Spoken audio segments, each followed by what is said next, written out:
Ubundi ubusanzwe abaperezida ni bamwe mu bantu b'ingenzi mu gihugu kandi baba bafite igitinyiro, bityo rero umutekano wabo nawe akaba ari ingenzi cyane, akaba ari ikintu gikwiye kudanangirwa kigakanyagwa cyane ku buryo ntawabona ahantu hameneramo.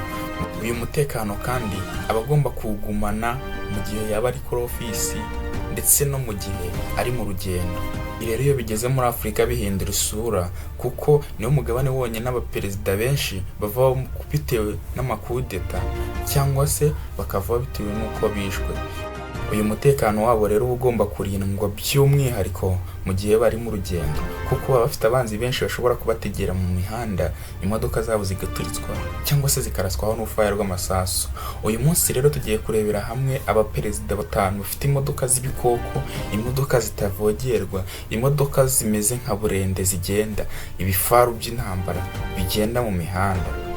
Ariko nanone ibifaru bifite ubwiza ntagereranywa inyuma ndetse bifite n'ubushobozi n'ikoranabuhanga riteye imbere ku rwego utapfa kurisanga ahandi, ndetse no mu modoka nyinshi z'intambara kuri rwego utapfa kubisangamo. Uyu munsi tugiye kurebera hamwe abaperezida 5 bo muri Afurika bafite izo modoka kandi zifite ubushobozi zinahenze kuri rwego utapfa gutekereza. Niba ari ubwa mbere wisanze ku cyicaro gikuru cy'ibyegeranyo mu Rwanda, kora subscribe ufungure inzogera ubundi tuzajya tubana mu buryo bworoshye kandi ibyegeranyo byacu bijye bikugeraho mu buryo bworoshye. Nje nari Ray. Perezida wa 5 ni Perezida Abdel Fattah el-Sisi wa Egypt. Uyu muperezida agenda mu modoka mu bwoko bwa Mercedes Benz S-Class Amad. Iyi ni imodoka idatubarwa n'amasansu, imodoka ishobora kugenda kwa accelererwa ikagera ku muvuduko w'ibirometero 250 ku isaha, ndetse ino modoka igihaguruka ku mwubu yakije iyo ukandagiye ku muriro mu masegonda 6 yonyine imaze gufata umuvuduko w'ibirometero 100 mu isaha. Kugira ngo wumve ukuntu izi modoka ziba zifite ubushobozi bwinshi, iyi modoka ikoresha ubushobozi bwa radari, sensor ndetse na communication system zitandukanye n'izindi zose ku isi kuko zo zikoresha communication ya satellite. Ndetse izi modoka nizo mu bwoko bwa anti-bullet, ndetse nanone zikaba ziri bulletproof, zikaba ziri na convoy nini cyane. Iyi modoka ifite agaciro k'ibihumbi 300 kugeza kuri miliyoni $500 by'idolari. No kuvuga ngo ino modoka ushobora kuyibona ku mafaranga make ya nkayo $300 by'idolari, ariko iyo yongeyewe n'ibindi bintu ikaba bulletproof, ikoranabuhanga, radar, communication n'ibindi byose bigira idasanzwe, ishobora kugura miliyoni $500 by'idolari. Perezida wa 4 ni Perezida Paul Biya wa Cameroon. Uyu perezida n'abagenda mu modoka yo mu bwoko bwa Mercedes Benz Maybach S600. Iyi modoka ishobora kwihuta ikagera ku muvuduko w'imetero 250 mu isaha imwe gusa. Iyi modoka nayo iyo uyaksereye ishobora kuva ku muvuduko 0 ikagera ku muvuduko w'ibirometero 100 mu isaha mu masegonda 5 gusa, ari munsi ya 5 gusa. Ikindi, ifite ikoranabuhanga rya luxury ndetse ifite systeme ya security ikomeye cyane, birahure byayo komeye ndetse ifite n'umubiri ukomeye cyane. Iyi modoka ishobora kuba ifite agaciro kari hagati y'ibihumbi 200 kugeza kuri miliyoni y'idolari. No kuvuga ngo ishobora kugura miliyoni y'idolari yongewemo ibindi bintu byinshi, harimo nko kuremera kwa moteri yayo ku buryo idashobora guterurwa n'igisansu, kuba bulletproof, ikoranabuhanga ndetse n'umutekano w'umuntu itwaye. Perezida wa 3 ni Cyril Ramaphosa. Agenda mu modoka yo mu bwoko bwa BMW 7 Series Amad, no kuvuga idatoborwa n'ibisasu. Umuvuduko ishobora kugenda ku muvuduko uri hagati y'ibirometero 210 kugeza ku muvuduko w'ibirometero 250 mu isaha. Uwo ni umuvuduko w'umurengera imodoka ishobora kugendera itanarenza.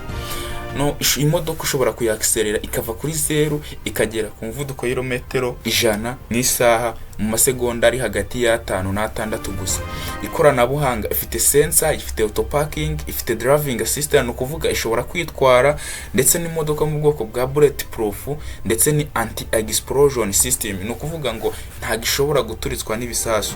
Iyi modoka ifite agaciro kari hagati y'ibihumbi 150 ndetse n'ibihumbi 500 by'idolari. Perezida wa 2 amwita Mohammed wa 6 wa Maroc. No kuvuga nawe afite imodoka mu bwoko bwa Mercedes Maybach S-Class, ndetse afite n'imodoka mu bwoko bwa Rolls Phantom. iyi modoka nayo ishobora kugeza ku muvuduko w'ibirometero 250 ku buryo ifite ubushobozi bwo gucika umwanzi mu kanya nk'ako guhumbya. Iyi modoka iyo uyakisereye irihuta cyane, ndetse n'imodoka ifite moteri yo mu bwoko bwa V12, imodoka zigezweho. Ino modoka ifite message seat ndetse igira AI system na full axle control, ishobora kwitwara nanone. Iyi modoka iri armored ndetse ifite n'umutekano ukomeye cyane.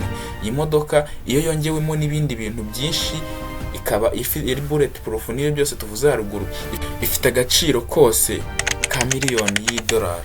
Perezida wa mbere muri Afurika uzwiho gukunda imodoka kuri rwego rwo hejuru, ndetse akaba akunda imodoka zihuta cyane, imodoka ziremereye, imodoka zifite ubushobozi budasanzwe, ndetse akaba ari n'imodoka zikomeye cyane. Ni perezida wa Equatorial Guinea Teodoro Obiang Nguema Mbasogo. Uyu mu perezida agenda mu modoka yo mu bwoko bwa Rolls-Royce Armored, ndetse agira n'imodoka yo mu bwoko bwa Bentley Marsan, ndetse agira n'imodoka yo mu bwoko bwa Bugatti Veyron.